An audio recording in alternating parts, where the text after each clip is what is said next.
በስመ አብ ወወልድ ወመንፈስ ቅዱስ አሃዱ አምላክ አሜን።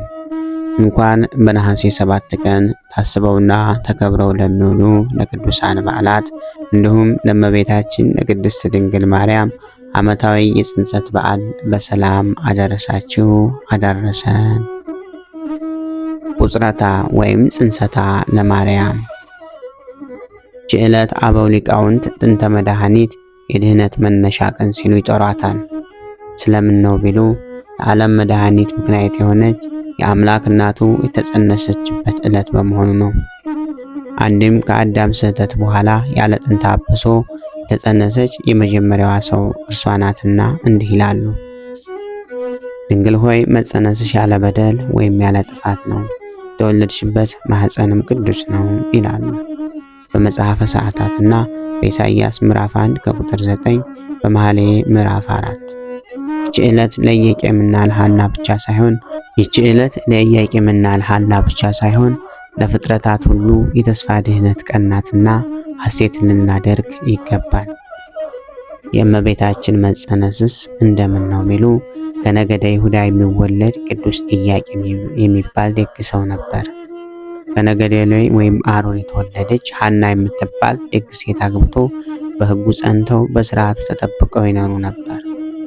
ነገር ግን በዘመኑ ሰዎች ልጅ የላቸውም በሚሉ ይናቁ ነበር። ኦሪታውያን ልጅ የሌለውን ኃጥአ በረከት ከጸጋ እግዚአብሔር የራቀ ነው ብለው የሚያምኑ ነበሩ። ኢያቄምና ሐና ልጅ እንዲሰጣቸው ሲያዝኑ ሲጸልዩ ዘመናቸው አልፎ አረጁ።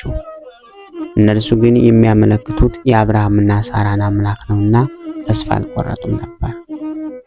የለመኑትን የማይረሳ ጌታ በስተርጅናቸው ድንቅ ነገርን አደረገላቸው። አንድ ቀን ርግቦች ከጫጩቶቻቸው ጋር ሲጫወቱ የተመለከተች ቅድስት ሐና ፈጽማ አለቀሰች። እንስሳትና አራዊትን እጽዋትንም በተፈጥሯቸው እንዳፈሩ የምታደርግ አምላክ ምነው ሐናን ድንጋይ አድርጋ ፈጥረሃታልን ብላ አዘነች። ይህን የተመለከተ ቅዱስ ኢያቄም ወደ ተራራ ወጥቶ ሱባዔ ያዘ። ለ40 ቀናትም ሲጸልይና ሲማለል ቆየ። በ40ኛው ቀን ሁለቱም ሕልምን ያልማሉ። እርሱ ነጭ ርግብ ሰማያትን ሰንጥቃ ወርዳ በሐና ቀኝ ጆሮ ገብታ በማኅፀኗ ስትደርስ አየ። እሷ ደግሞ የኢያቄም በትር አብቦ አፍርቶ ጣፋጭ ፍሬን ሰው ሁሉ ሲመገበው ታያለች። ቅዱስ ኢያቄም ከሱባዔ እንደተመለሰ ያዩትን ተጨዋውተው ፈቃደ እግዚአብሔር ይሁን አሉ። ለ7 ቀናትም በጋራ እግዚአብሔርን ሲለምኑ ሰነበቱ። በ7ኛው ቀን ማለትም ነሐሴ 7 መልአከ ብስራት ቅዱስ ገብርኤል ክንፉን እያማታ ወደ እነርሱ ወረደ። ዓለም የሚድንባት የፍጥረታት ሁሉ መመኪያ የሆነች ልጅ ትወልዳላችሁ ብሏቸው ተሰወራቸው። እነርሱም ደስ ብሏቸው እግዚአብሔርን አመሰገኑት። እንደ ሥርዓቱም በዚች ቀን አብረው አድረው እመብርሃን ተጸነሰች። ድንግል ሆይ ኃጢአት ባለበት ሥጋዊ ፍትወት የተጸነስሽ አይደለም እንዳለ ሊቁ በቅዳሴ ማርያም። በዚህ ዕለት ታስቦና ተከብሮ የሚውለው ሌላው ቅዱስ አባታችን ቅዱስ ጴጥሮስ ሊቀ ሐዋርያ ነው። ዳግመኛ ይህች ዕለት የቅዱስ ጴጥሮስ መታሰቢያ ናት። ጌታችን መድኃኒታችን ኢየሱስ ክርስቶስ በመዋዕለ ስብከቱ በዚች ቀን ደቀ መዛሙርቱን ወደ ቂሳርያ ፊልጶስ ይዟቸው ሄደ። በዚያም ጊዜ ከእነርሱ ራቅ ብሎ ተቀምጦ ነበርና የማይሰማቸው መስሏቸው እርስ በርስ ይከራከሩ ገቡ።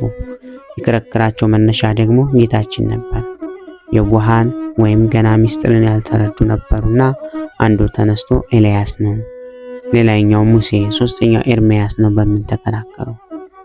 ቅዱስ ጴጥሮስ ለብቻው ቆሞ ነበርና ጠርተው ሐሳባችንን አስታርቅልን፣ ለአንተስ ማን ይመስልሃል አሉት።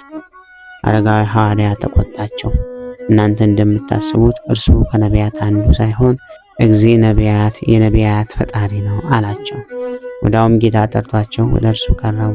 ቸር አምላክ ለምን ተጠራጠራችሁ ብሎ መገሰጽ ሲችል እንዳይደነግጡ ጥያቄውን በፈሊጥ አደረገ።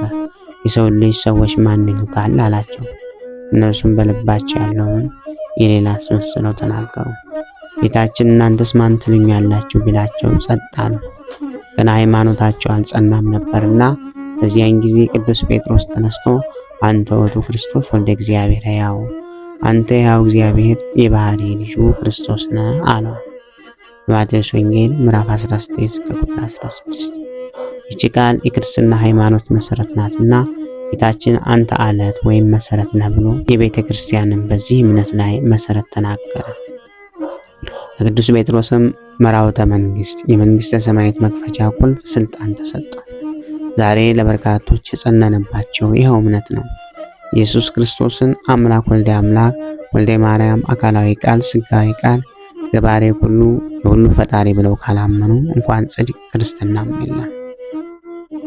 በዚህ ዕለት ታስቦና ተከብሮ የሚውለው ሌላው ቅዱስ አባታችን አፄ ናኦድ ጻድቅ ነው። ሀገራችን ኢትዮጵያ ምስፍናን ከክህነት ንግስናን ከጽድቅ ያጣመሩ ብዙ መሪዎች ነበሯት። ከእነዚህም አንዱ ደግሞ አፄ ናኦድ ናቸው።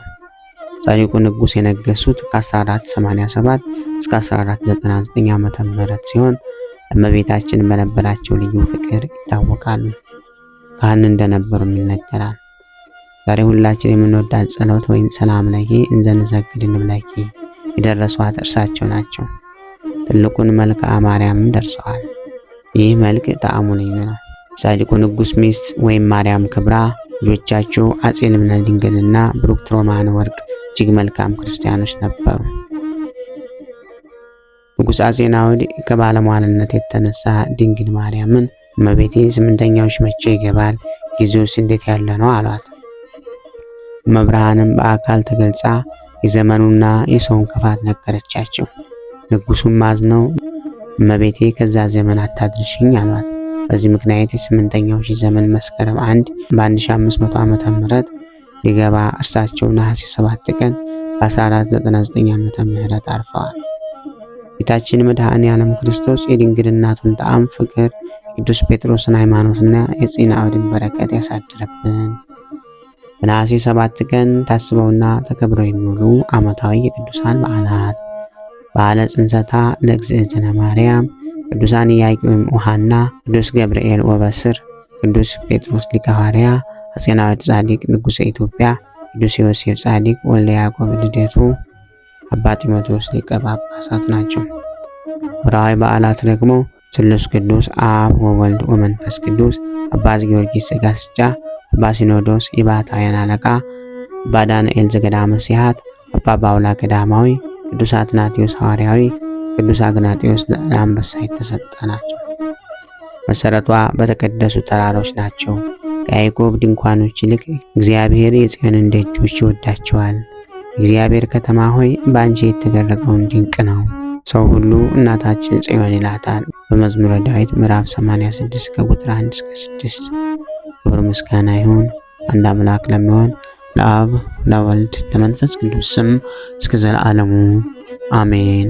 ወስብሐት ለእግዚአብሔር ወለወላዲቱ ድንግል ወለመስቀሉ ክቡር። ይቆየን።